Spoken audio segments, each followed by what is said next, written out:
Hi guys, today I'm gonna show you how to enable one-handed mode on Unreal Magic 7 Lite.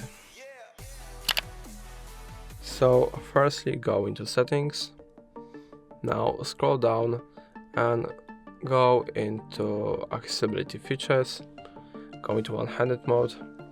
Now make sure that this one is disabled, and now to get into the one-handed mode, you have to get your finger on the bottom, but not directly on the middle, but more to the left or to right. So let's say we go to the left, now we slide it here.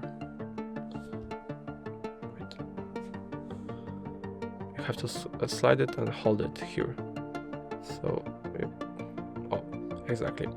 So you just slide it either from the right to the left or from the left to the right, depends where you want to have the tile of the smaller screen. Let's say I wanted to have from the left because I'm a left-hand person. Left-handed, my bad. And now just here, pull it to the left, hold it, and now you have a smaller screen. You cannot do anything with it. You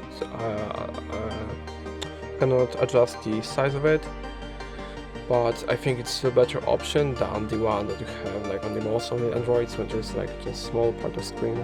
Right here you have whole screen still, but it's just smaller. And now you would like to exit, just up here, on the black area. And that's going to be all. If I helped you, please leave a like and subscribe. And if you have no questions, let us know in the comments.